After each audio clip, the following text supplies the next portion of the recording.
super tired, and this is going to be mostly vibes than memory. What's new? Hey, Lucy. Nope. Okay, I'm with you.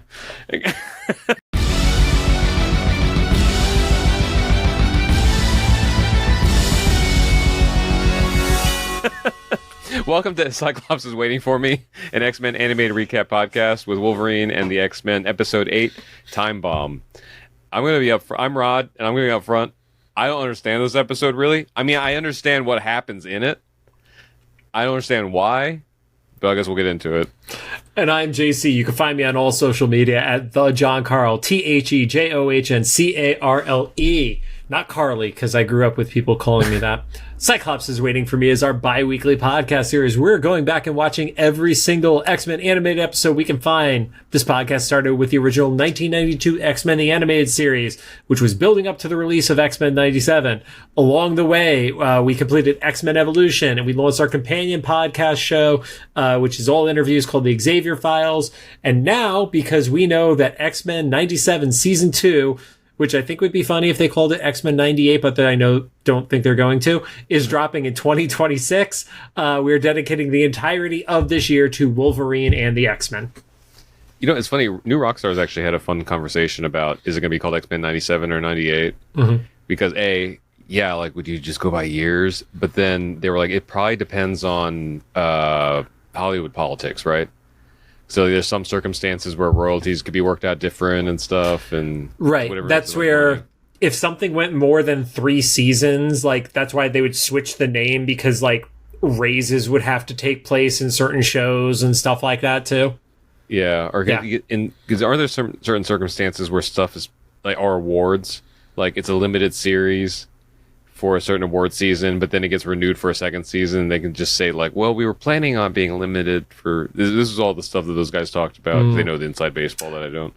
I'm a judge on the Streamy Awards, and I have to watch videos that are not long-term series, so I don't have any input into actual like TV judging and such. So just a bunch of like insensitive pranks. I will say they don't get a lot of pranks in the submissions in the most recent awards. So that's something nice about social media. Like as time went on, it's still there, but like at least it's grown a bit. I feel like the audience has been like, we've seen enough of these fake pranks. You know what wasn't fake prank though? It's about a month old, or actually 2 months by the time this goes live. When I Show Speed popped up in WWE's Royal Rumble. And he got speared by Braun Breaker, and I hope he's doing okay. Wait, was this the Royal Rumble in Indiana? Yes, the one that your family went to. Yeah. I was gonna say my niece got to see this. Like, I don't know, my 10-year-old niece is like, I guess, a WWE fan, which I'm so happy for, because that's the thing her and my brother have. That's their father-daughter thing, and she got to meet her favorite wrestler, which I already forgot, but Rhea Ripley. Rhea Ripley. Sorry, Rhea. I'm just not in that world. But for some reason, if this gets back to you, you made my niece's year with that photo and everything. It was her Christmas present to be able to go to Royal Rumble and meet her. So they had the time of their lives. I'm not in that world, but I'm happy that they were in Indianapolis, not like New York or something. I'm just going to add that a lot of our friends who don't even watch wrestling, Rhea is also their favorite wrestler too. So cool. Yeah. Here, Rod, enjoy seeing this before we could get into the show. Uh-oh. Dude is like the fucking juggernaut. Oh, that guy. Yep.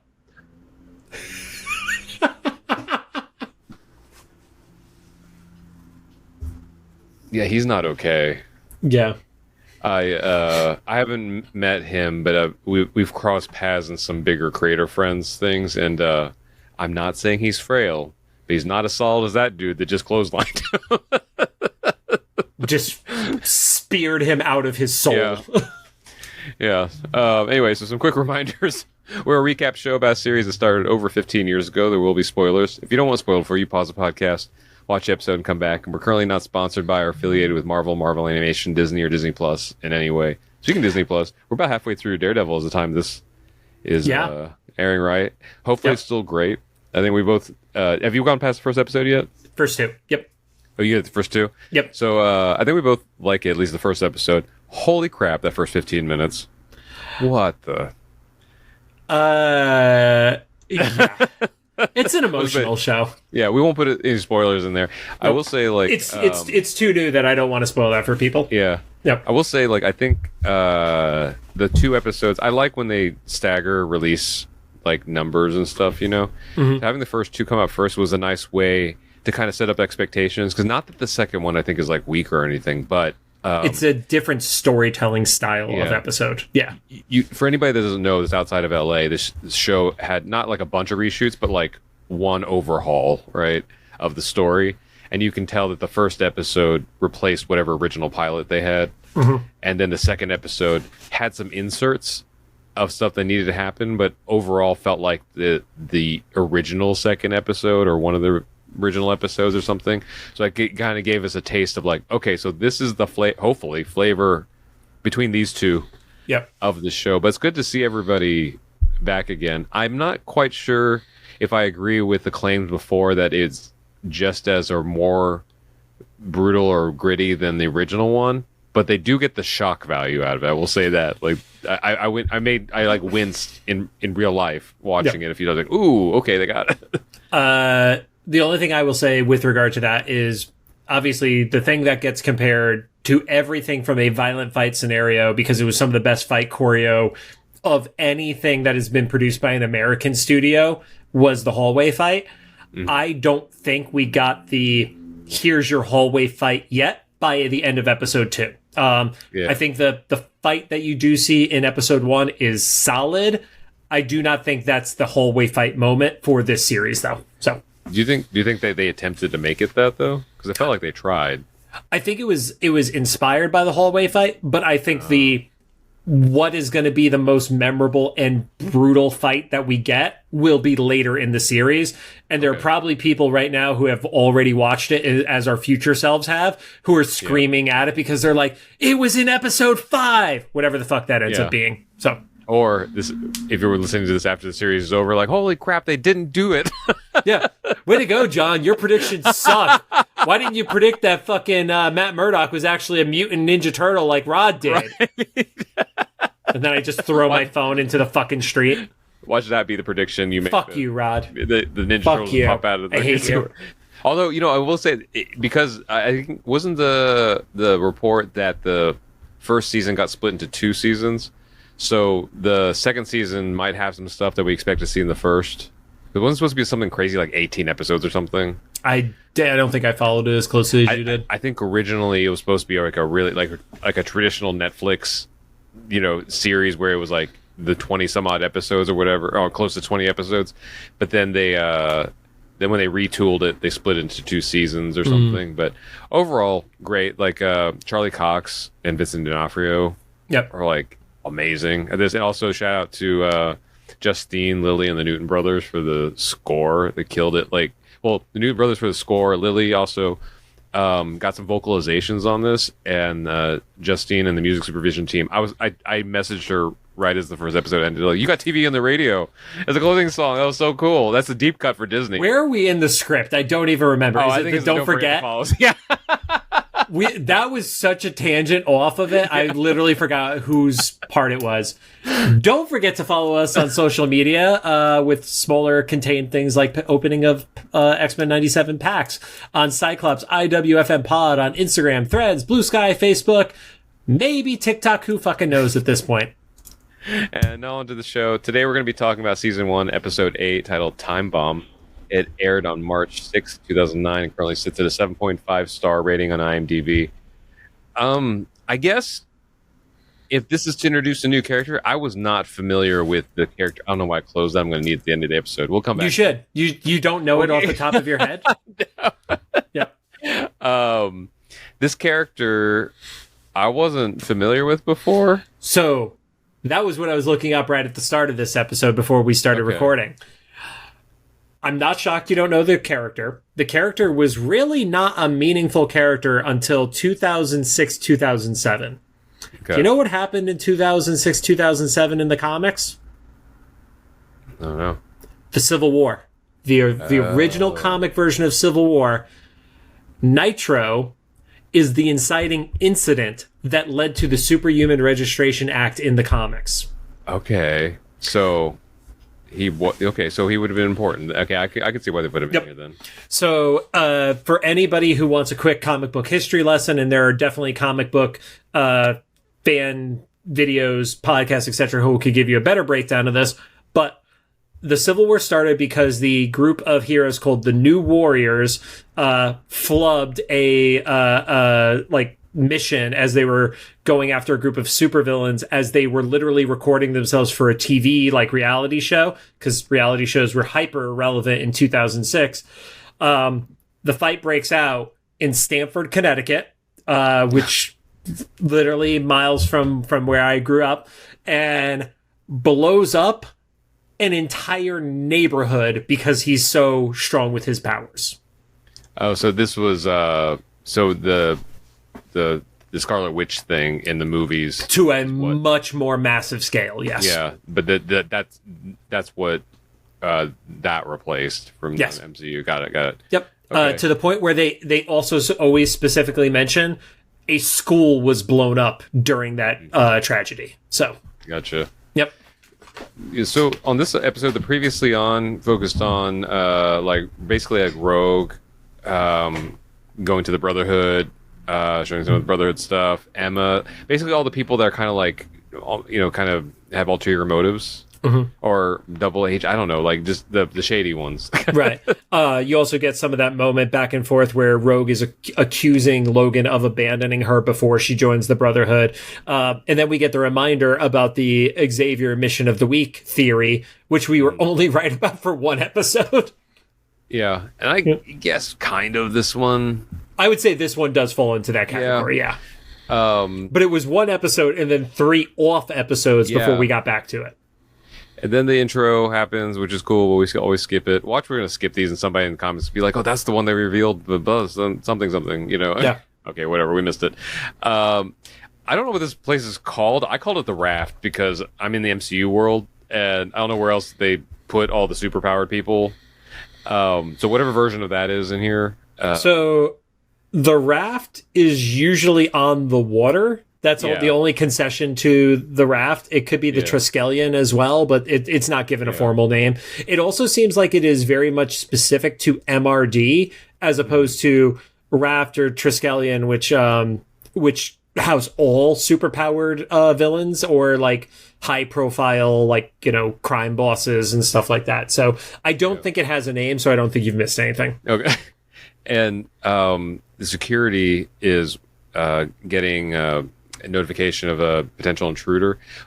Not someone who's breaking in, but just someone casually wandering on to the premises, which is probably also startling because I'm going to guess that they're either somewhat secretive, so they're just kind of surprised to see someone walk up. Yep. After you've seen Toad, who's just being a dickhead in his cell, meaning in between the last time we saw him and now he has gotten captured again. The 2 times we've seen Toad get introduced in an episode, it's because he has been captured by the MRD. Oh, you know what's funny is he gets captured so much. I just assumed that I've forgotten about whatever capture we saw last time. Yeah, because remember he was in the back of the police car as his first intro. Gotcha. Yep. Oh, yeah. And then the guards all go to the front door when they open it up, and it's this kid who, if I hadn't already seen Magneto, I would have thought they were introducing a young Magneto, because he did look very young, but they did not help me with the designs. Or it looked like a unhoused version of Quicksilver, too. But this Quicksilver, we know the way he's built, he's a more muscular version. He's still lean, but he's a little more top-heavy. This felt like a little emaciated, kind of. Yeah, it was a white hair, but also later on when you see his outfit, it's the same shades of maroon and purple and stuff, and very similar block kind of designs, but it wasn't him. But this I'm going to say kid because he seemed pretty young. Said he wants to be taken in because he's a danger to everyone else. Yep. And the guard who was doing the interrogations in that first episode, the one who has the scarred face from Logan, presumably, is there and is running the facility still. Mm-hmm. And so they do take him in, but they're just going to put him in a regular cell. And when I say regular cell, you've seen this episode. It has the electron beams or whatever or something. But the standard cell. Yeah. And something that Toad shows later, he can reach his arm through between the beams and stuff. And then the kid is like, you can't put me around other people. And for some reason, the guards don't believe him. It's always funny when there's situations where someone's asking for something that's like more, like it's worse than what they're going to get. It's like, you're not even going to consider what he's saying. Well, it's not the one-to-one same thing, but there is also that whole like phenomena that happens of like there's a killer on the loose or something like that, and other people like turn themselves in and say like, oh, I was the serial killer, and it's like, oh, dude, you weren't even alive yet, you could have been that person.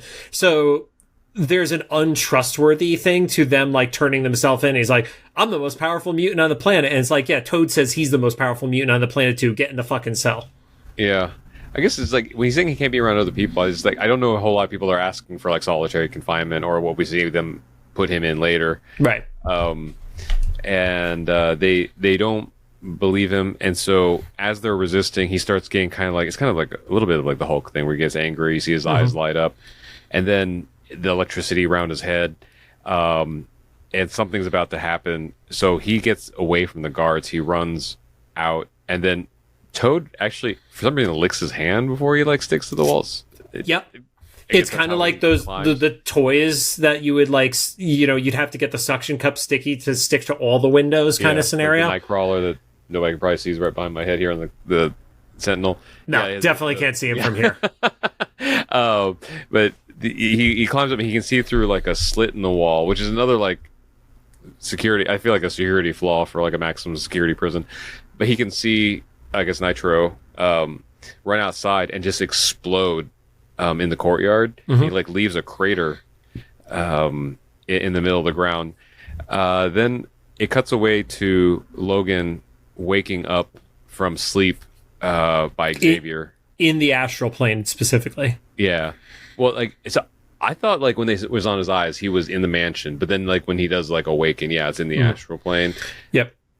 And Logan actually makes a point to say like, it's been a while. I loved that it's like literally asking it for us as the audience of like, cool, where you been since we went to Africa, dude? Yeah. And that's it for that little section. Yep. He's like, oh yeah, the future's pretty hostile. That's all we get. Yeah. Oh yeah. He's like, it's taking me a while to figure out, but that doesn't track because it's time travel. You can It doesn't flow at the same speed. Like you could have gone back to a minute after they finished the storm stuff and kept it going. Anyway, then we go back to the prison that I keep calling the raft in my notes.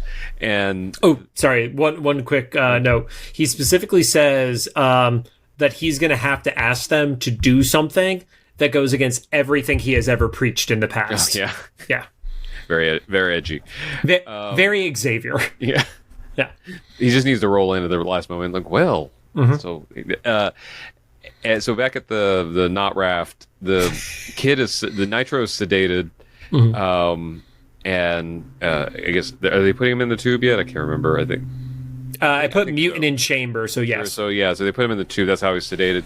Then for some reason, they just leave all these doors open, and we see what we know is Quicksilver running in. And I'm thinking the same thing Toad's saying. He's like, oh, cool, you're here to rescue me.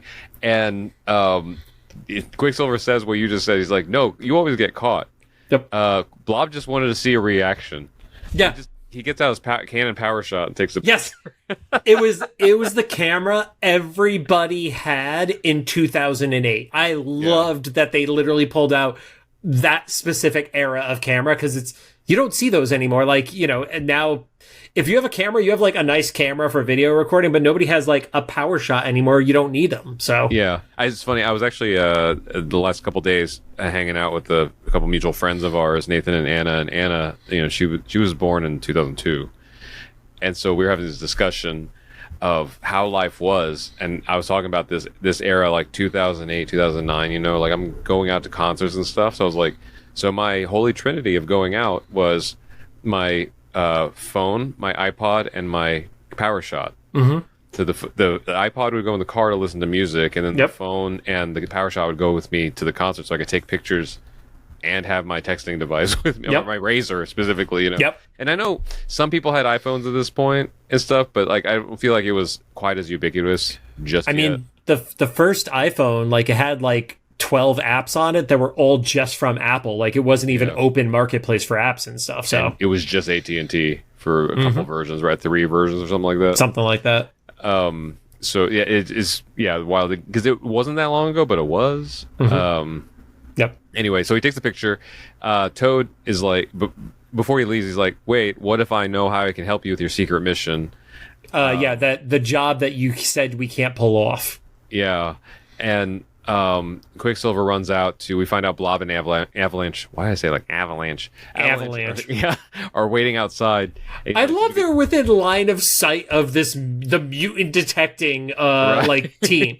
Like, and they're not well hidden. Like, Blob, I would see in the distance, and I'm half blind. So yeah, they're on an uncovered hill next to a tree in costumes. Like in their costumes, and so they're like, "Oh, did you get the picture?" And Quicksilver's like, "We do, but we're gonna break him out." He's like, "What are you talking about?" Yep, he's still on the team.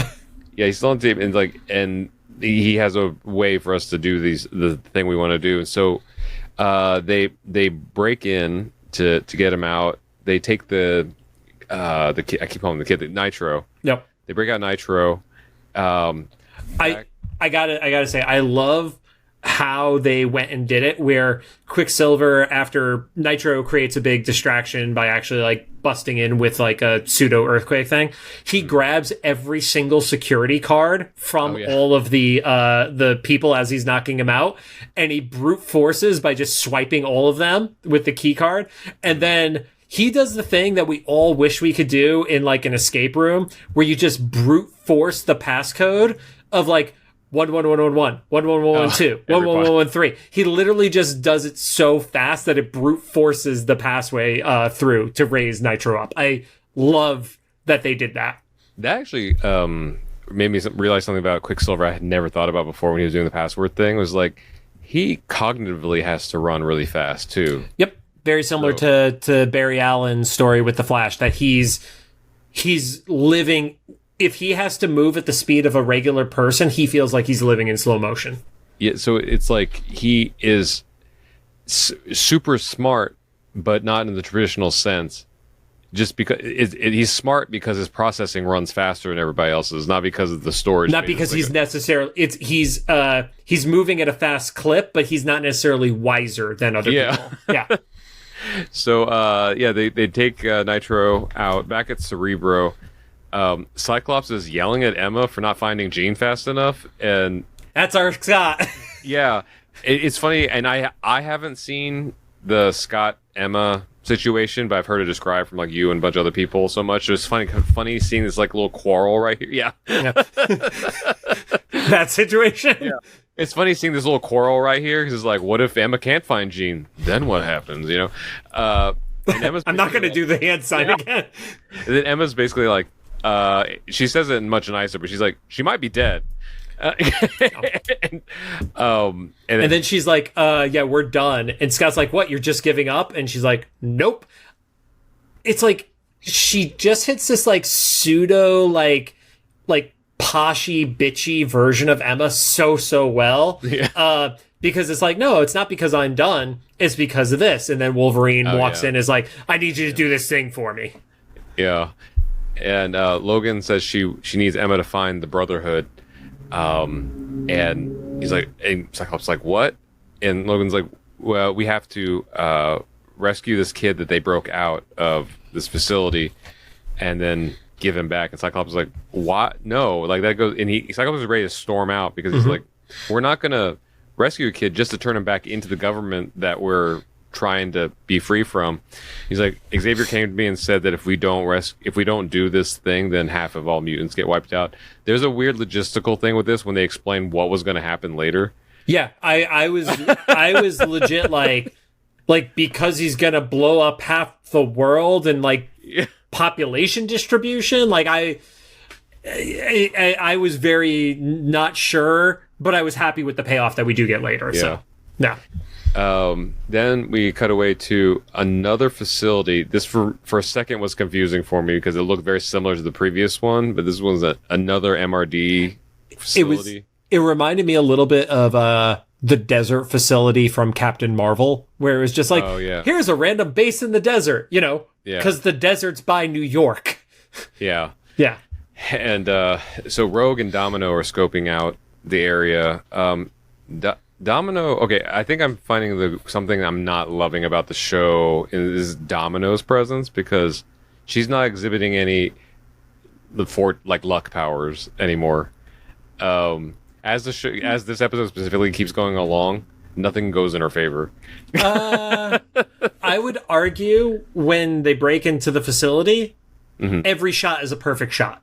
So there is a level of luck to that. Stuff of that. Or also maybe it's that I'm used to the movie Domino and how she kind of struts her way around, where it's like falling through life style of luck. Yeah, but we kind of saw that in the early episodes when she just like fell down the catwalk and like landed. But this one, like, she'll be upset and surprised by stuff happening. I'm like, wait, you were supposed to be lucky in that moment though. Like, but this one feels a lot more accurate to comic Domino for me, which is why I do like this. So gotcha. Yeah.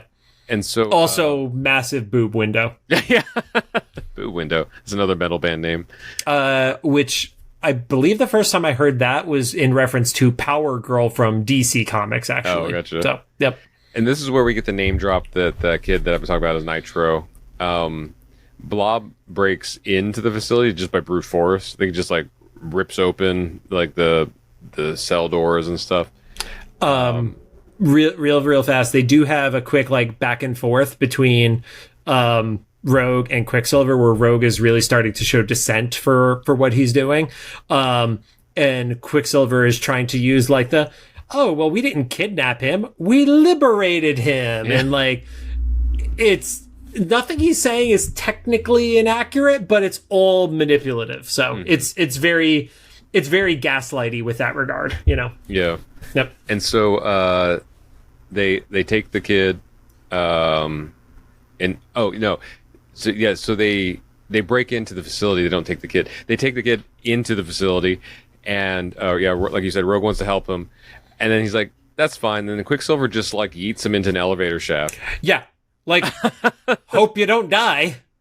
Then the explosion happens, and we find out in the middle of all that this was the archives for the mutant registry. Yep. And so we've evolved a little bit from the 90s, where it's not a singular floppy disk, but now it's one facility. Sir, that was one computer tower. That was not just a floppy disk. Yeah. One computer. So now it's a whole facility with no network backup anywhere. And they blew it up, so I guess good on them. And then Quicksilver. It was a closed network. You can't risk hackers. Come on. And then Quicksilver runs in and grabs the kids. Like, see, he's fine. I love this next cutaway because it almost has nothing to do with anything else except for who they're getting. And I kind of knew who it was based on like how they showed her powers. But we see this like lady eating at a cafe that is vaguely European, but there's like an American cop, so I don't know where maybe they're in the Northeast or something.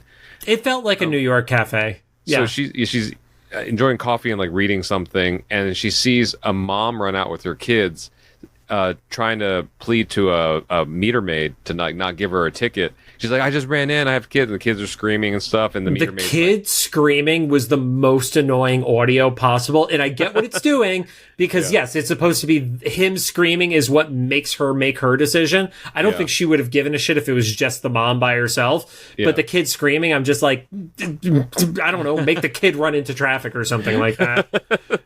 You're with Deadpool. Yeah, I'm a Deadpool right now. So also, did you notice the guy in the background who is literally like angrily typing on his laptop too? I didn't see that. Yeah. It was very much like the people you would hate to be by at a Starbucks was the vibe I was getting here. So and so they're really trying to get you to be empathetic to his mom, because she probably did try to run. I think even she said run in, like use the bathroom or something, or drop something off or whatever. And the meter maid is still just writing the ticket. Fairly modern though, had a machine instead of like the writing pad. One of my old roommates, actually right around this time, was a police cadet going to the academy and was a meter maid as one of the early jobs and used those machines. So I was like, oh, I'm familiar with that. Wasn't there a reality show at one point that's like, it wasn't like the 2006 reality shows, like before they were creatively bankrupt, but like 2012, 2013, there was literally a show that was just like following meter maids around. Oh, I'm not familiar with that. But I feel like I've seen it like floating through like shorts or Instagram or something like that. Wow, that sounds incredibly boring. Because Well, no, because everybody wants to fight them, so it's actually fun. Because my roommate, it's not fun for them, but it's fun for the show. I got a lot of insight, at least for the cops in that, or the meter maids in that area that I lived in, of like when not to worry about tickets and stuff. Like, 'cause at least there, I can't speak for everywhere else. He was like, yeah, if it's raining, you're probably not gonna get a ticket because they don't want to like deal with it. But then also like, there's certain seasons where it's harder to hit quotas of stuff, and so you're more likely to get a ticket. Anyway, Right. So this meter maid is like still printing a ticket out, but then like you see the woman that we sitting at the cafe, and she gets like the butterfly, like beam effect or whatever, yeah, on her face. Is like, oh, this is Psylocke, and then you just see like the meter maid like print out the ticket, crumple it up, and like eat it, and then hand the machine to the baby, which was the funniest little detail. And hand the hat to the other kid. Oh yeah, put the hat on the kid. The hat on the kid made sense, but she handed the parking ticket thing to the kid baby. So funny. Yeah. I will say, because of Marvel Rivals being as popular as it is right now, I get like a knee jerk like scared reaction when the butterfly thing pops up around Psylocke's head, because that means I'm about to die. Because I'm not good with Psylocke. I actually am really good with the healers for some reason, which is the opposite of me as a human. But if a Psylocke gets to the back line where I'm healing and I cannot get away, and I'm 99% screwed at that point, and just the little butterfly effect is chasing me around the map. So. It's funny. So then Quicksilver pops up. Actually, I think even Psylocke recognizes like this gust of wind, and she's like, ugh. Yep. And Quicksilver basically recruits her, and she's like, so I figure you're here to collect on your favor. Yeah, because he has apparently broken her out in the past, and her using her power is going to get her caught again, as, Pietro not so eloquently puts it. Yeah, so she doesn't fight it. She goes and goes with him to pay her dues. Then we're back with Kitty. Emma is helping Kitty and Logan find the Brotherhood. They locate them. Wolverine's they go to the vault and they're just late for it. Oh yeah, yeah. And Wolverine's like, okay, cool. Well, tell Forge to come on over, or whatever. And then we see Forge working on something, and then Emma walks by and says like, oh, he's not here. So then it's like, okay, so she's got something. Yeah. She realized she didn't tell them that they have a psychic. Yeah, psychic with them. Telepath. Yeah, telepath. Yeah, they don't say psychic because psychic is precognition. They have a telepath with them. She like whispers it to herself as she's taking Cerebro off, and then she lies about Forge not being there. She's like, "But I'm heading over." And then we see the Brotherhood going to their next location, and they're going to Genosha, and it seems like it's because Quicksilver wants to impress Magneto. Yes. About catching Nitro. But apparently they've also had their like separation, like estrangement from each other, because it was like, last time your dad didn't really want you to be there, right? And he's like, well, this will impress him. So it's what we've seen from Pietro a lot in, other shows where he's like trying to still impress his dad. Like there's something about it. He's like, as much as he might hate Magneto in certain cases, he still wants his father's approval. We also see on the plane that Psylocke is essentially trying to like suppress Nitro's power in his head right now, basically like putting a cork on a bottle scenario. And she straight up says she's never done it before, which I don't know if that would be the time in the air that you would want to like test that. Yeah, and his like Nitro's like grossly like sweating from it and stuff like that. And Rogue is like, yeah, this is like totally worth a shot, right? Nitro asks Rogue, like, why are you with these people? Yeah. Like, it's complicated. And then it's that perfect timing where the plane starts to freeze up, and it's like, okay, cool, Bobby's here. Yeah. Yeah. then we see the Blackbird fly overhead, and they're like, "Oh crap, the X-Men are here!" And Bobby's doing it from the plane, so he's like super powered. Mm-hmm. All of them are. Like we talked about, it's not a thing at this time, but in the mid 2010s, Bobby escalated to being Omega level. So yeah. But I love this sequence. Gave me a little bit of the coordination of the team that X-Men 97's pilot did with the team. Because like they froze the plane, Kitty phases through the Blackbird into the other plane, and then phases Nitro back through the floor to where the Blackbird has gone underneath, like flown over and then underneath the airplane. It's a fantastic action sequence, no doubt. Yeah. So they just basically in one movement phased Nitro out of one plane into another, and then starts to crash. Yes.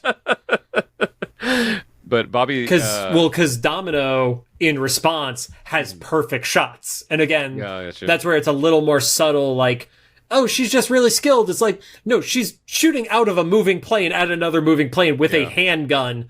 There's a little bit of luck to how, like, that's not pure skill. Yeah. So, and then Bobby saves a Blackbird, but by creating like ice. This is one of the cartoon logic things. It's like, it seems very hard, but it's fine. They go into the water. I think at this point they're like, it feels like the writers are purposely destroying the Blackbird every time it shows up, just to give Forge like a reason to exist. Yeah. Then when they crash land, Nitro tries to get away. Logan takes him. They try to stop him, but he's like, "No, you have to like let me go because I can't be around people." Logan's like, "I'm gonna deal with him. The rest of you get the Brotherhood." Who have also successfully landed their plane on a giant patch of ice, too. This isn't like it's like a dirt field or like a pasture or something like that. They literally land on ice.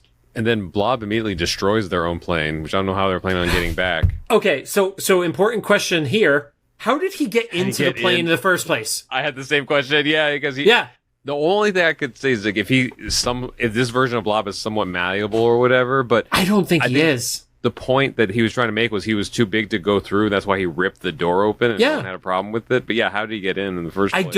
I literally wrote that down. How did Blob get into the plane? Because it's a small jet. That's a private jet scenario. That is not that's not a cargo plane, which is the only thing that has a door big enough for Blob to fit through. Yeah. Yeah. So anyway, they run out, and then there's a bunch of fights start. I tried to write down as many matchups as I could. I'm sure I missed some, but I have Psylocke fighting Emma, which makes sense. Quicksilver fighting... Who gets punked out by Emma. Like, she literally gets tossed around by her, no problem. Then Quicksilver fights Logan and Cyclops. Blob fights Storm and Beast. Storm... this is when it's tough to have superpowered characters, because Storm could have done so much more in the rest of this, but I feel like they just have her here for the end. Yeah, because she gets, like, whacked really, really phases too. Yeah. Like, I was actually worried. I was like, oh, my God, Rod is going to hate this because they just totally punked out Storm. And then Kitty phases Domino's guns away, which is a good way to take... But see, that was one of those things, like, I guess it's not really a luck thing or an unfortunate thing, but it's just, I don't know, I feel like she would have been luckier.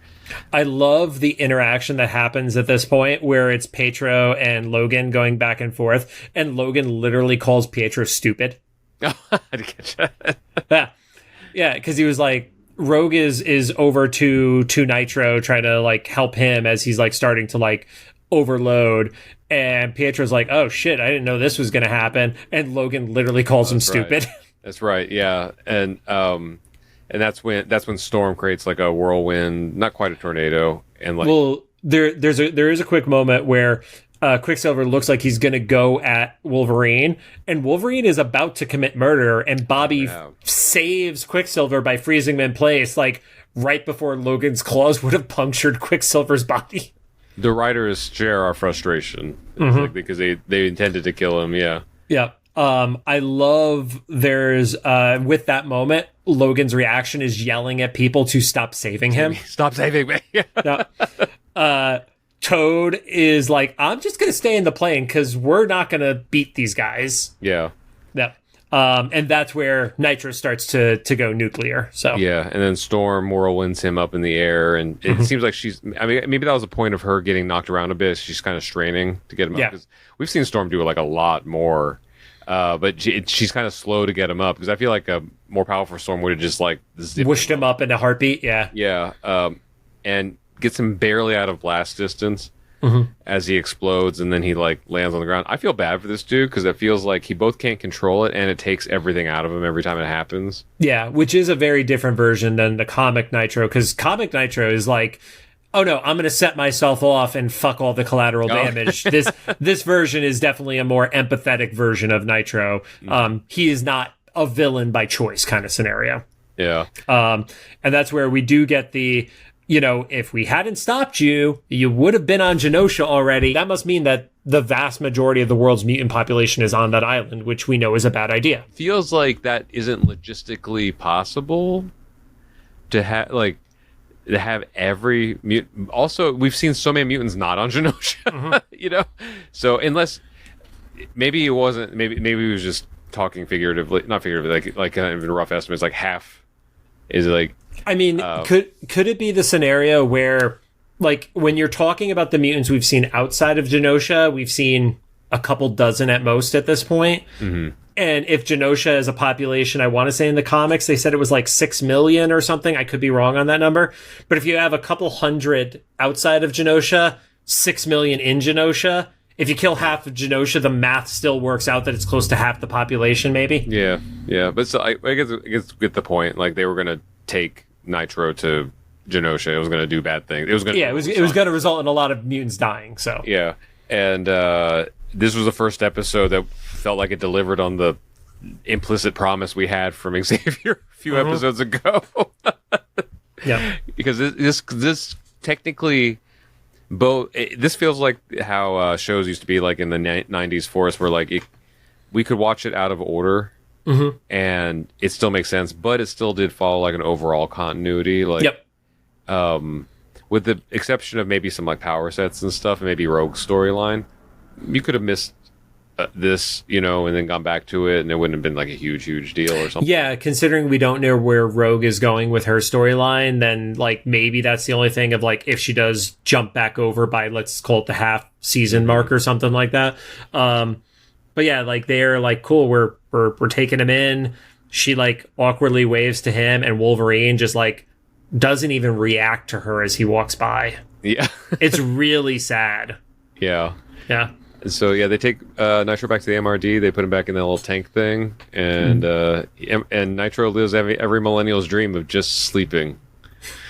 After we get a really sad moment between Beast and Logan, where like Beast knows it's the right thing because he's the most logical guy, but still doesn't feel good about having to do it. So, but isn't there like a subtle smile on Nitro's face in the tube? Like it's not a full-fledged like this, but he's like there's a smirk there. I feel like probably I would feel the same way. Like I'd be like, oh, I get to sleep. Yeah. Okay. That's nice. I was gonna say that's all we have to do for you is literally just put you in a tube, and you're like, thank you. I love sensory deprivation chambers. That's basically what he got to go into. So I've never been in one of those. So it's a weird thing. I know if people listening, like if you've never been in, it seems like, oh, you just get to lay in some water or whatever. It's a whole thing where everything gets shut off. I've had most people enjoy it. I've had a couple of friends have panic attacks in there, and it's something you got to know. Your first one should be relatively short, and it takes practice. But for those of us who like it, it's the best thing in the world.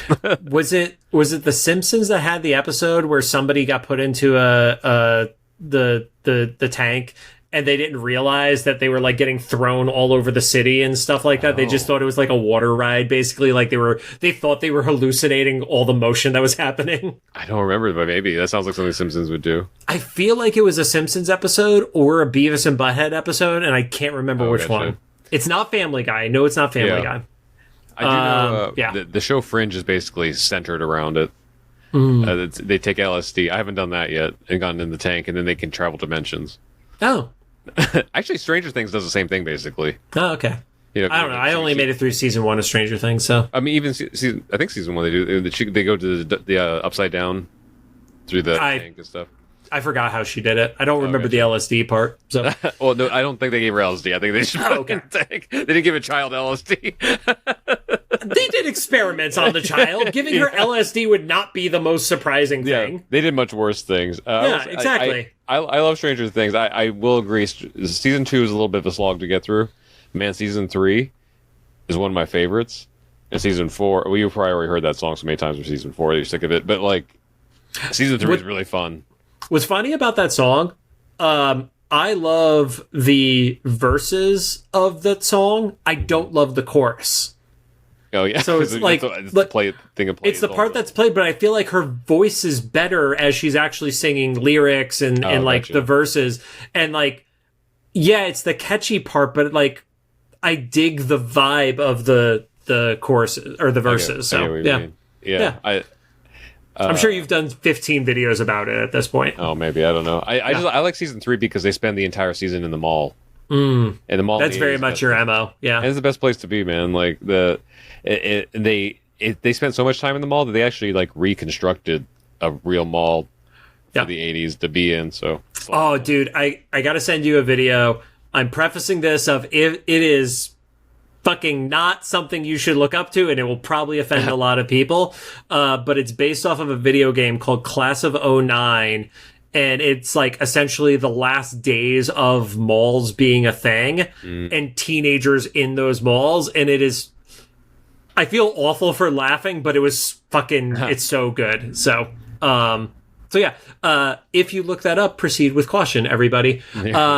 Also problematic, that I will say, the note on IMDb for this is like, I guess at one point, Psylocke gets like knocked on her ass and you see up her skirt.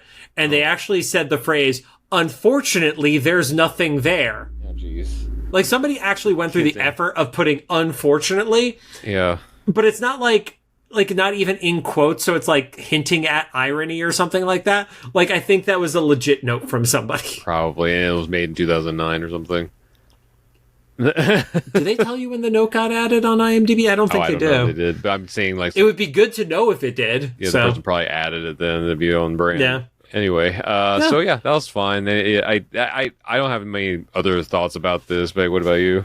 I dug seeing the Brotherhood in action again. It, one thing we didn't touch on is at one point when Petro's like, oh, can we make this like plane fly faster?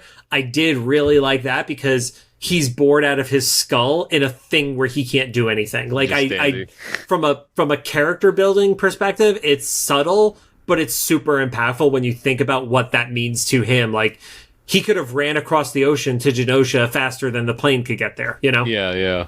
And then the Evan Peters, Quicksilver could just, like, carry Nitro with his hand behind his head. So his neck wouldn't snap. Yeah, so he doesn't... He had to learn that the hard way, right? Right, yeah. Like, that went wrong at some point. Yeah. No. So, yeah, that was... I thought it was a good episode. It was very superhero-y. Candidly, I liked it better than the Hulk Wolverine episode, or sorry, definitely. Wolverine versus the Hulk. I like, of the three that we recorded today, it was maybe that and Hulk versus Wolverine at the top together. I wish the other one had a better story, but this one was like, this was a nice, tight little episode. So. Yeah, I can see that. Especially now knowing Nitro's background a little bit more in the comics. That makes more sense to me. Before I was like, why do we need to know this kid? I guess we'll see later. Or maybe you don't. Maybe they do. I don't know. Like they literally put him in a tube, so we don't know if we ever see him again. It's just very different for me seeing Nitro as a sympathetic character because he's an utter piece of shit in Civil War. So maybe that'd be funny if they turned him into that later. Oh yeah, that's a great thing for Nickelodeon. Blow up a fucking city or a neighborhood in Stamford, Connecticut. That'll go over well. They already implied they were going to do it to an entire nation, so that's true. But anyway, well, thanks for joining us. If you have any thoughts, make sure to drop them into the comments for either the YouTube upload or official Instagram post by this episode. See, I stealthily pulled these back up. Side note, it was not stealthy because you just got hit with white light the second that it came up. Not just now. I mean, like, over the course of the episode, I, like, pulled the tab back up. If you like what you heard, we'd appreciate a rating on the podcast app you're choosing. You can find us on Apple Podcasts, iHeartRadio, Amazon Music, Spotify, YouTube Podcasts, and CastBox. I'm going to go sleep for like 15 hours. You should do that. You probably should. I'm so tired. Lucy's already ahead of you, so.